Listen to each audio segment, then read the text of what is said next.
Bonjour chers amis, le cours d'aujourd'hui c'est la toxi-infection alimentaire familiale ou collective, le TIAC. Pour l'introduction, donc TIAC se définit par l'apparition d'au moins deux cas d'une symptomatologie en général digestive dont on peut rapporter la cause à une même d'origine alimentaire. Donc au moins deux cas, au moins deux personnes à une symptomatologie généralement digestive qui ont le même d'origine alimentaire.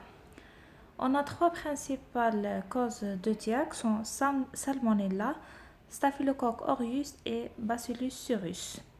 La prévention du TIAC repose sur les règles d'hygiène des personnels et des installations à tous les niveaux de la chaîne d'alimentation, de la production jusqu'à la consommation. Les TIAC, comme le choléra et le botulisme, font partie de la liste des maladies à déclaration obligatoire. Donc pour la définition, comme on a déjà dit, c'est l'apparition d'au moins deux cas d'une symptomatologie en général digestive dont on peut rapporter la cause à une même d'origine alimentaire.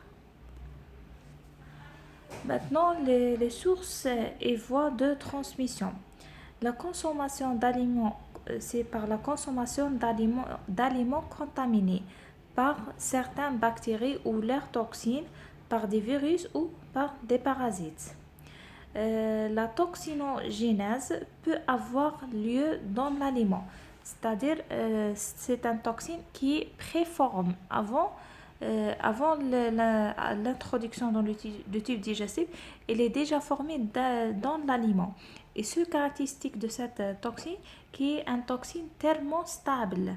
On trouve ce genre de toxine dans Staph aureus, Bacillus cereus et Clostridium botulinum. Ou bien le toxine produit lorsque l'agent pathogène fixe sur la lumière digestive.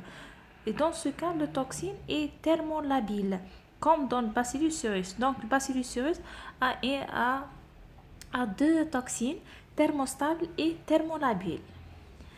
Les viandes, les volailles et les aliments à base d'œufs sont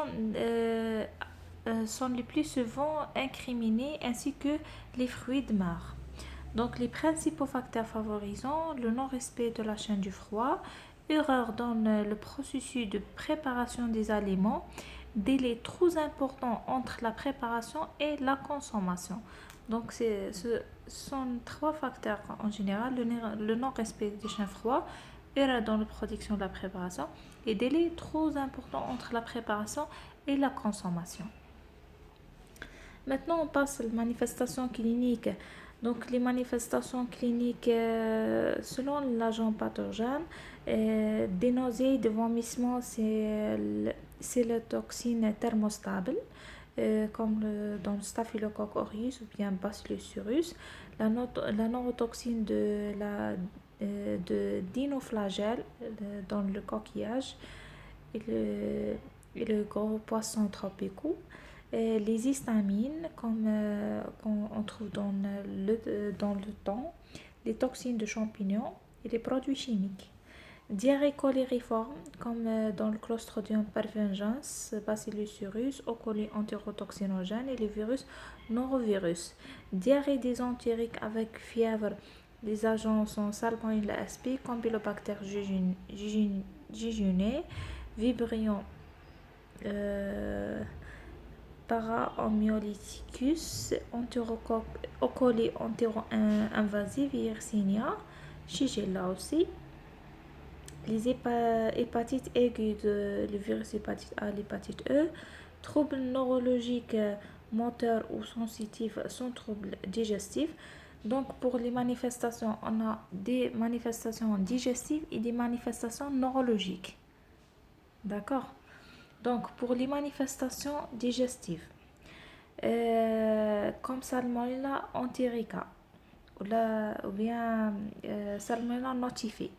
La durée d'incubation, c'est entre 12 à 24 heures. Les signes cliniques, diarrhée aiguë fébrile. Donc, les facteurs de contamination sont les aliments peu ou pas cuits, comme viande, les volailles, les fruits de mer. Staphylococcus aureus caractérisé par une durée d'incubation très courte, entre 2 à 4 heures. Les vomissements très importants dans Staphylococcus aureus, douleur abdominale, diarrhée, il n'y a pas de fièvre. Les facteurs de contamination, les dérivés, les plats cuisinés lavés, réfrigération insuffisante et aussi les porteurs asymptomatiques de Staphylococcus aureus. Par exemple, une personne qui est présent, qui a une furoncule et qui par exemple, cuisiné, donc la toxine est déjà préformée dans l'aliment. Et pour Clostridium perfringens, la durée d'incubation entre 8 à 24 heures. Donc les signes diarrhée isolés sans fièvre, les facteurs de contamination plats cuisinés lavés, réfrigération insuffisante, souvent dans la restauration collective. La norovirus, la durée d'incubation entre 24 à 48 heures, les signes du vomissement, douleur abdominale, diarrhée avec peu ou pas de fièvre. Les facteurs de contamination, le coquillage, les crudités et les crustacés. Pour les tiaques à expression neurologique, soit le botulisme, soit intoxication histaminique. Pour le botulisme, donc la durée d'incubation entre 12 à 62 heures. Les signes cliniques, la phase d'invasion caractérisée par troubles digestifs transitoires avec pseudopresbytie. Pour la phase d'état, syndrome parasympathicolytique caractérisé par mydriase, sécheresse de la bouche, dysphagie, constipation et dysurie, absence de fièvre, vigilance normale, parfois paralysée descendante, c'est-à-dire nez crânien, les membres puis les muscles respiratoires. Donc les facteurs de contamination, c'est l'ingestion de toxines préformes dans l'aliment. Le jambon et les conserves artisanales. Pour la prise en charge, donc le diagnostic est clinique. Traitement, c'est l'hospitalisation, traitement symptomatique et réanimation et sérothérapie, c'est atteinte respiratoire. Pour l'intoxication histaminique, la durée d'incubation c'est très courte, entre 10 minutes à 1 heure. Les signes cliniques, troubles vasomoteurs, fascicules, céphalées, troubles digestifs. Les facteurs de contamination, poissons mal conservés comme le temps. Les prises en charge, diagnostic clinique, régression rapide et donner les antihistaminiques et les corticoïdes. Ici, la conduite à tenir devant TIAC. On a 5 étapes. Premièrement, prévenir le médecin de l'établissement. Deuxièmement, identifier les malades ayant des signes cliniques. Troisièmement, établir pour chaque malade la liste des symptômes et la date et l'heure de leur apparition, ainsi que la liste de repas dans les 3 derniers jours. Quatrièmement, prélèvement des selles et éventuellement du vomissement chez les malades. Cinquièmement, déclarer la TIAC par téléphone au médecin inspecteur. Pour l'enquête, on a 3 types d'enquêtes: épidémiologique, microbiologique et sanitaire. Pour l'enquête épidémiologique, calculer des taux d'attaque.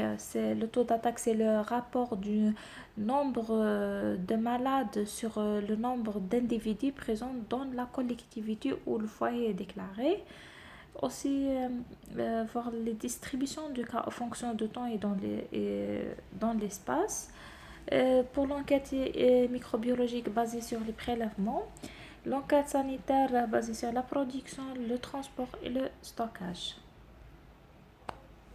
Donc les moyens de prévention de la TIAC, c'est par les règles d'hygiène et la surveillance et le contrôle. Les règles d'hygiène, l'hygiène sur le lieu d'abattage, de pêche et de récolte. L'hygiène des transports, du strict respect de la chaîne du froid.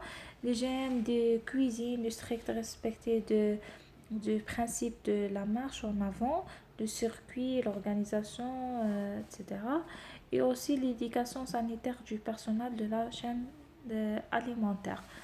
Et surveillance de contrôle, surveillance médicale du personnel, éviction de sujets présentant des infections cutanées, pharyngées ou digestives, contrôle systématique par analyse microbiologique des échantillons des aliments, etc. C'est tout. Et merci.